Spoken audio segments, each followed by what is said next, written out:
Hey everybody, it's Phil Evans with Timber and Rose Realty Group, and today we're going to be talking with elementary school teacher Jennica Smith. And what we want to talk with her about today is what you as parents can be doing to help your kids academically and emotionally during this time that they're stuck at home. So, thank you for joining us, Jennica. So, can you just kind of share with us some ideas that you have from your experience of teaching that's going to make this time easier for everybody? Yeah. So first of all, I just want to remind you all that we are in this together, the teachers and families and kids. And so, and as teachers, we're trained to make up for things. I mean, this is new to all of us, but when we are back in the classroom, teachers are trained to make up for that and to, course correct. And so I know that a lot of parents are probably feeling panic about them missing out on school, but we will address whatever was missed and we'll make up for that. So hopefully that can help you to breathe easy. And I think that this is a really unique time. And so I don't think that we need to just sit down at the table and do math, reading, and writing. I think that this is a perfect opportunity, if we want to call it that, to get creative and to do things that maybe our typical school schedule doesn't allow. Mm-hmm. And so one thing, so lots of recommendations, but coding and 3D design, that's it. This is an awesome time for your kids to learn how to code. Wow. So a few apps for that would be Tinkercad is really fun, where they're doing 3D design, and in the end, you can download the image and 3D print it. So learning those kinds of skills is cool, and it trains you on how to do that. There's another app called Scratch, or website called Scratch, that you can use, which is really cool. These are all .coms, like scratch.com and. Yep. Yeah, I would have to double check the proper website, but if you look up Scratch and coding, it'll come up. And then Code Academy is another one that is a great resource. Also, I haven't tried this out yet, but I'm really excited about it. And it would be something that really fun for families to do is stop motion video.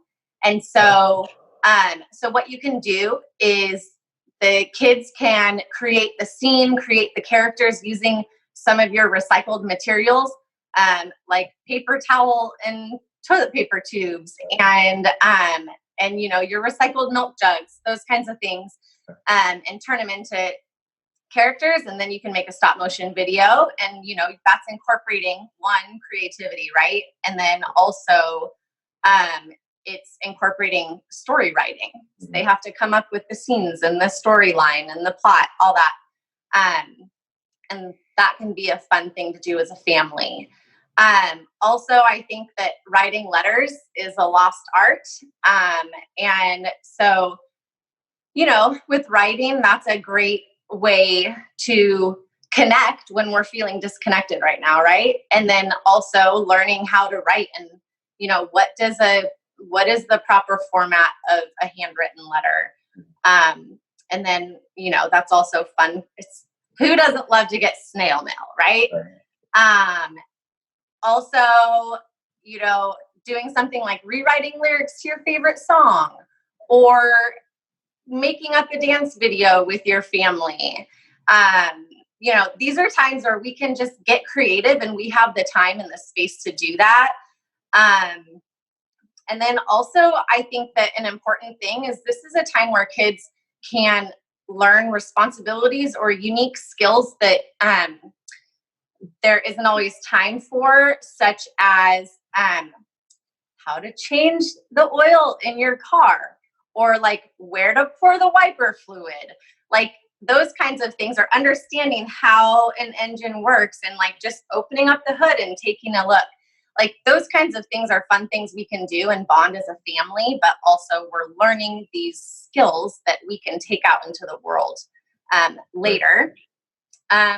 Or just things like I've been picking up a pen and practicing doing line art where you have to like draw the whole, like draw an image without picking up your pen.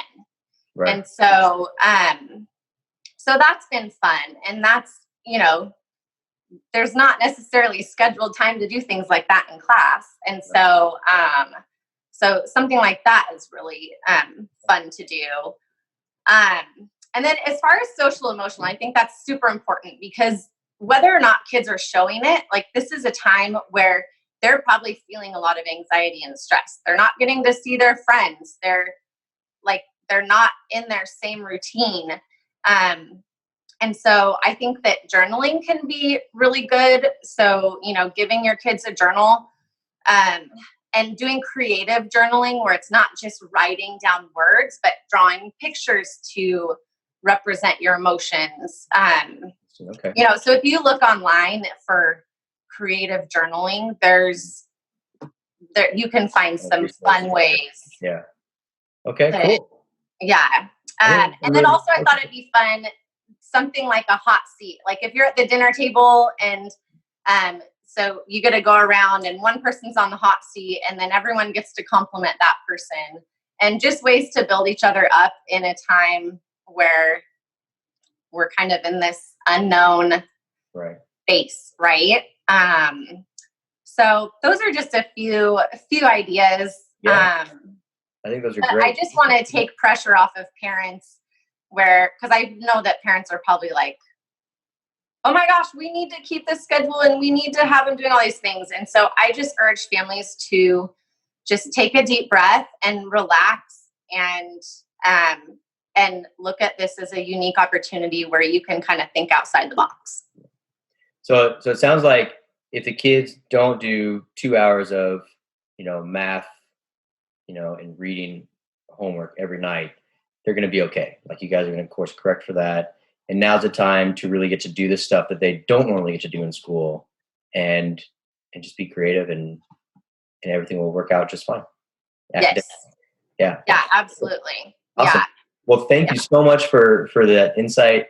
I appreciate it. Hopefully everybody got something valuable out of this today. And if you guys have any more questions, then please reach out at Phil, that's PHIL, at timberandrose.com.